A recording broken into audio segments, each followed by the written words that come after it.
There are no barriers. Nothing stands in our way. So we have an AIM brand and a Trimark brand. We've brought them together as companies, and how do we now turn this into a full brand identity with a big campaign? How do we wow the marketplace? How do we find our place within it? It's been a full 12 months now of building it from the inside out, and we're now ready to put something on TV.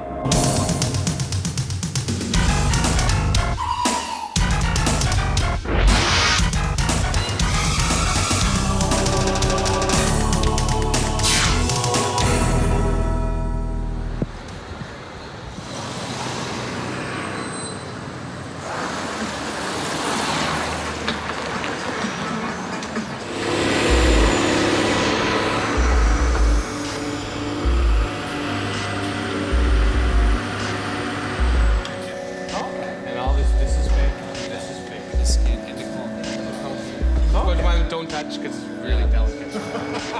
I wasn't planning on touching any of that. We started about 12 months ago and engaged 85% of the employees in the company in a discussion of what made a Trimark unique.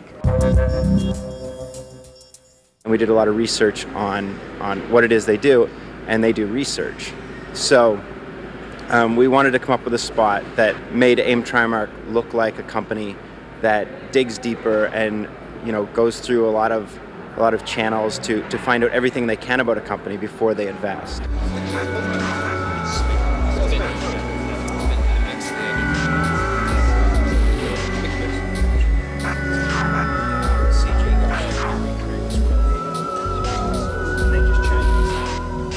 We knew that we've all seen techniques in movies that you can pass through things. And how do we do it in a way that's different? And on the other side of the world at the same time, we didn't know there's this guy out there called Paul who is working on a technique of putting together stills to do this. And so when he saw this board, he immediately went nuts because he said, you know what, the idea you're working on will let me do this technique I've been trying to perfect. And it's the first time he's tried to shoot this way. Really, it's the kind of development of a stills photography process, of shooting the commercial on a mixture of movie film, 30 frames a second, and some Nikon stills techniques as well, where we paste the individual stills together to create the idea of continual motion.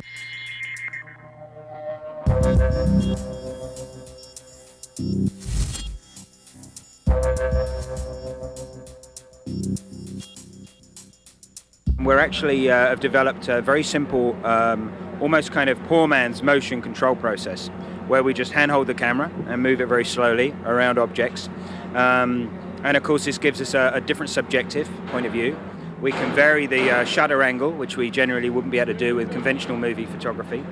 Gives us great depth of field, which is deep focus, and a clarity, which we don't get with conventional cinematography.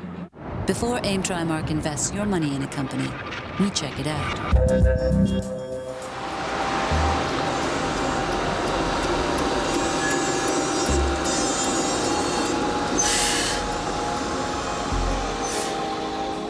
It was the big money shot in the warehouse, and they basically didn't have the money to create umpteen turbine models in this factory, so they just did one beauty model in the foreground, and I'll have to duplicate them. And since this is a big tracking shot, the camera moves quite a bit.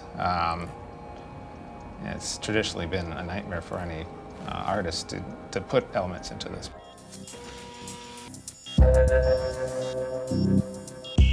There are no barriers. Nothing stands in our way. So you can see I've roughly tracked in these turbines. This hasn't been rendered, so but I'm able to preview this. This is the before and after. Because the more we learn, the more bad investments we avoid.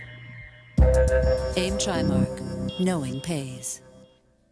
So yeah, it's got everything, every latest technology. We have a cable cam at the beginning, so we're flying a cable cam from the roof of one building into another, right into a vent And of course, we can't fly the camera through the actual blades of a fan turning, so this is all CG, all tracked in CG. Selling a mutual fund is somewhat more challenging than selling Tide laundry detergent. The thing that's challenging is that it's a totally intangible product. You really can't ever touch or feel it. And it's a product that people aren't overly engaged with the way you are with your laundry product or with whatever food you're putting in your mouth. So the challenge for us is to bring it to life in a way that's meaningful to people and gives them some valid information on which to help make their decisions.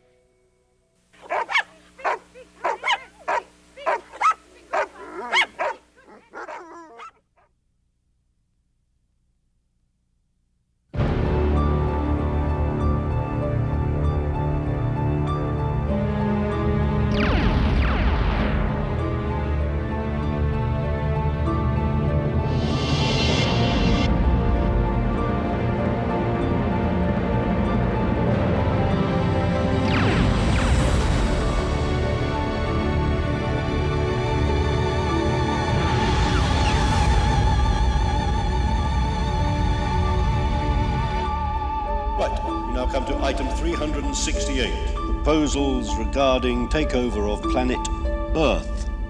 Can somebody bring me up to speed on this, please? Shelve it. What? What do you mean, shelve it? Come off it, Zarg. That planet's about to fall apart like a pig in a blender. I have a presentation. Phoebe? Does anybody know how this works? Give me the thingy. Reasons why planet Earth is a crap sandwich. Reason 1, the leaders are either insane or corrupt or both. Reason 2, the ecosystem is worth 33 trillion, 4 shillings and 6pence, yet they try to destroy it. Reason 3, the self-assembly furniture has always got one bit missing. All right, you've made some really good points, but I've been to this place. There's something really interesting about it. Zarg, will you make your point, please? What time's my 3 o'clock? 3 o'clock. The Earth's got many assets. It's got good beaches, it's got sunrises, it's got sunsets. It also has The Simpsons. Oh, that's a good show. They've got cold beer, and warm beer. It's not a good investment, Zarg. They've sucked the planet dry. This could be a good investment. They've got enough clean, renewable energy to help save the planet. They've also got email, which means they can communicate better than before. What's email? An early delivery system for pornography. Get email. Look, we've been sending the messages in their cornfields for 30 years, and what have we got back? Zippity bloody doodah. They also have this thing called happiness. This is irrelevant. They are destroying their planet, and they don't even care. I've examined human beings, and I believe that most of them, about 90%, I'd say, they want to save the Earth. And the other 10%, the important ones, they're the ones that run the planet. Who is their top man? Surely he can pull them together, can't he? But the 90% are the majority.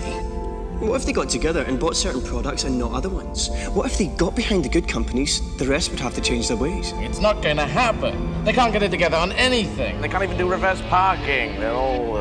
What if someone made a commercial asking them to do it? I think we're going to pass on it. It is a pretty planet, I'll give you that. I like the blue bits, but my view is that it's going down the toilet. Now, you've been taking a look at Uranus. Bit of a problem there.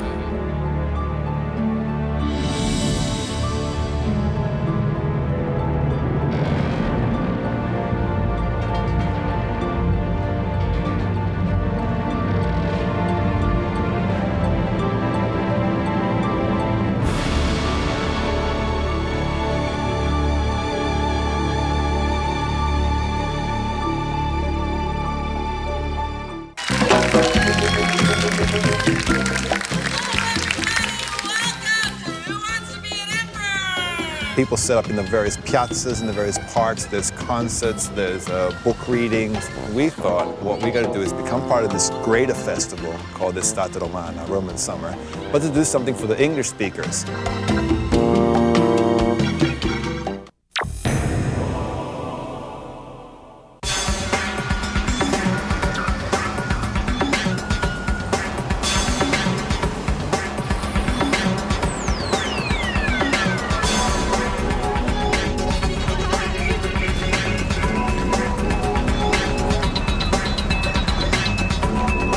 started Slate, we really thought of it as a weekly magazine that happened to be published on the web. We actually, at the beginning, had page numbers, just like in a print magazine. We thought the web was a delivery system.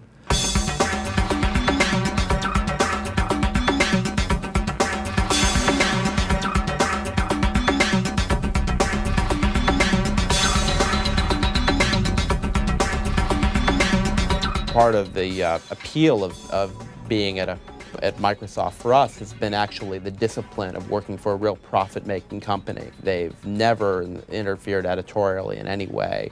They've been very patient in terms of the amount of time it's taken us to start to reach something approaching covering our costs.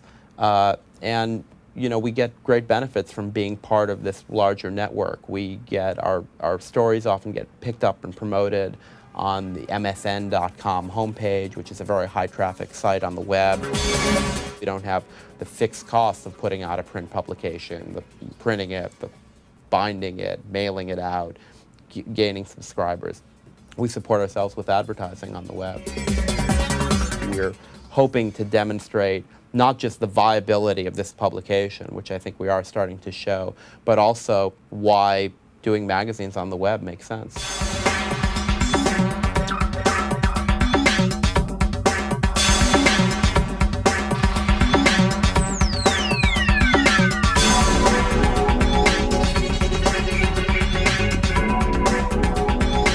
Here's Slate's David Plotz with a look at some of the misconceptions of 9/11. One of the problems we have online is that it's hard to do long pieces. People still don't want to sit in front of a computer and read a piece the length of something you might find in the New Yorker or a Sunday magazine. But by breaking something like this up into a series and giving installments, we find that it's works somewhat better. Now, once upon a time when the news cycle was a little more leisurely and things weren't so rushed and we weren't in this saturation media environment, you could make observations on Wednesday that might still be valid on Monday. But in the middle of a political campaign or a war, or any kind of breaking news event, the news cycle is so speeded up now that writing for that kind of weekly magazine, I think, is much, much harder.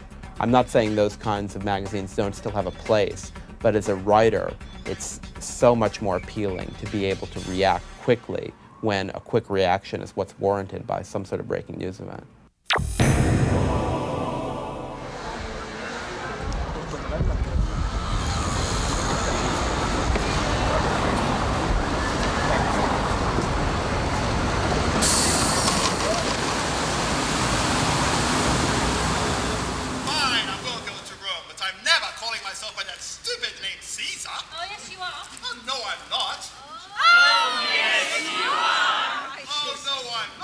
Rome is not a theater city. You know, you go to London, you know, you expect theater. You can go to New York and you expect theater. But when you come to Rome, you don't think Rome theater, right? You think Rome monuments, you know, Forum or the Colosseum, history, and the Vatican. So what we thought is like, okay, our passion and our love for theater combined with what is famous about Rome, which is its history and its monuments, to make the two blend.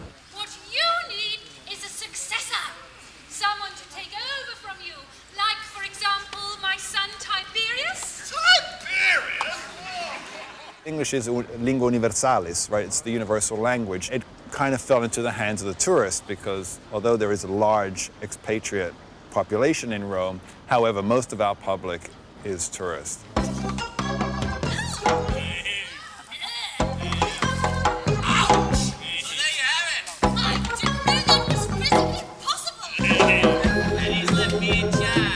One of the things that people often say is it's a little bit like a history lesson with a smile. Generally a 40-minute play, but always based on historical characters, always having something to do with Rome. People like Julius Caesar, for example, Mark Antony, always make an appearance at some point in our plays. 2, 3, 4, plie! Uncle Tiberius, he's trying to kill! The biggest thing that we've ever had about people saying we're wrong about our facts is when we had Nero singing "Come on baby, light my fire" when the city of Rome was burning. Oh, doctors, they're worse than astrologers. We do throw a lot of contemporary jokes in, and for example, people like Romulus and Remus, who were the original founders of the city of Rome, we gave them Texan accents and things like that, and people often will say, I don't think they're from Texas. Of course, it's not absolutely historically accurate, but the events as they unfold, we try and keep as much to the history as we possibly can. And everyone shall have to invest 200 gold pieces in Enron stock. You can't just camp down and do it. No. We need approval for everything. We need approval to perform here. We need approval to advertise. A lot of time with the ministry, we write to them and they give us the patronage, as they say, which is a stamp of approval. You're coming to invade Scotland? We don't really get much feedback from the officials. So I think by not saying anything and by continuing to give us the seal of approval is their approval.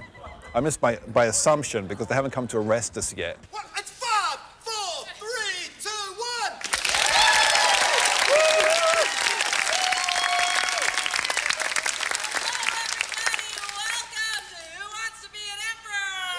It's a really great way of communicating with people, teaching people about history, making them have a great time at the same time, and also to, we say valorizzare in Italian, which means to give value or bring to life the actual locations. You just don't see ruins, you see ruins in life. You understand why they're there, you know. And doing it through comedy is one of the great ways of doing it. Each child in his development must repeat the history of man, real or imagined. We are all expelled from the original paradise of infancy. So it's kind of an unexplored space. There's a lot that needs to be kind of figured out, you know, so like an emerging medium, you know, a lot of rules hadn't been really set, so it seemed like a really interesting place. Make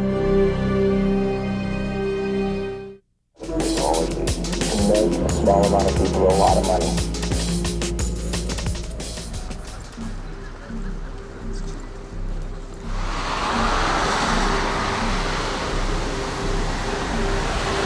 Movie making is all about sort of sitting back and watching a story unfold, but in gaming, it's all about sort of entering a world and you're the main character.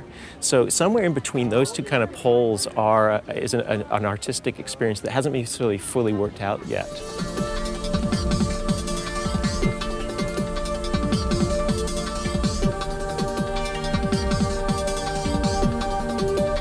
The internet just seemed like a whole different group of people could sort of see things. And I also became sort of disenchanted by the ghetto of the art world. You know, that to even sort of start to think about seeing art, you almost had to be indoctrinated. You had to go to art school before you even thought you were qualified to look at art. And then you see stuff happening on the internet, and it's crazy. There's all this people doing very conceptual things and very, you know, experimental and edgy things.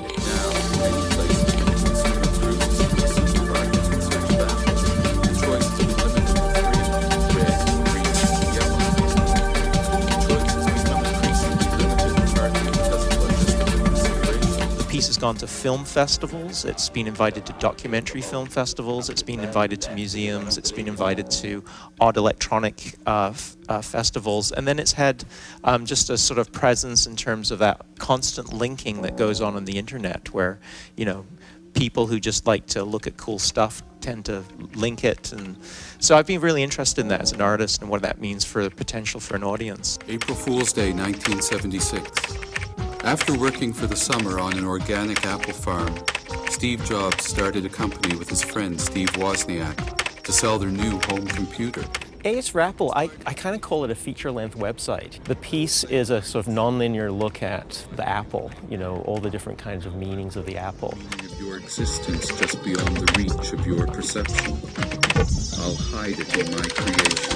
It becomes an essay about language, about religion, about popular culture, about cryptography, psychoanalysis, you know, all these are different directions. I talk about the logic as being a kind of conspiracy theory logic, which is like everything's connected to everything else. And I think the experience for the audience is to start to try and find those connections themselves, or try to question the idea of how you make connections to things, you know. And I've actually had people saying, you email me and go, why didn't you put the apple of this in, you know, and that's what I want people to do, you know, like, make it yourself. Physics doesn't grow on trees, said Newton. It drops off them. Newton knew the story had to be good. Garden, an idyllic English garden. An apple, a fall, the inspired moment, a discovery just waiting to happen. We've been trained as television audience members and cinema audience members just to sit there. And now we have to retrain people to actually become part of it, to actually play with the thing itself. So that's a new challenge. I sometimes call it the combination of a game and an academic essay. So I want something to be very kind of experiential, at the same time I want it to be sort of intellectually satisfying.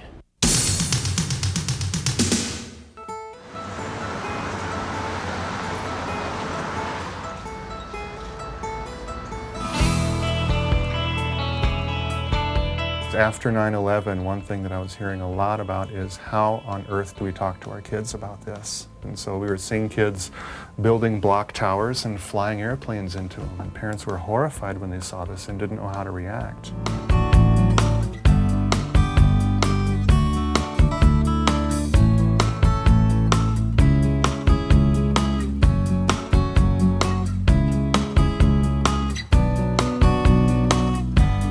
What do you know about terrorism? Terrorism is something that is kind of bad that's happened. Why is it bad? Because people get hurt. A child, they act out what they see. They play out the things that they're worried about, and it's how they deal with it. And so we wanted to make a way for the kids to play out some of their feelings. When it's raining and there's a storm. Storms are scary. Night. People shooting guns at each other. It's also scary. And when there's people like dying from all the shooting. Yeah. Today and through the storm, they were drawing something that made them feel scared and drawing something that made them feel safe. And at this age, they may not be able to verbally articulate some of those things, but the fact that they can draw them out on a piece of paper is a pretty powerful form of expression. What did you draw, Keith? I'm back home. You're back home? You feel safe when you're at home? It's really the setting, dealing with terrorism and war. It's like being in the middle of a big storm. And I think the kids really get that on a pretty good level. I mean, it really sets an emotional tone, and really it's the emotional knowledge that we're working on here.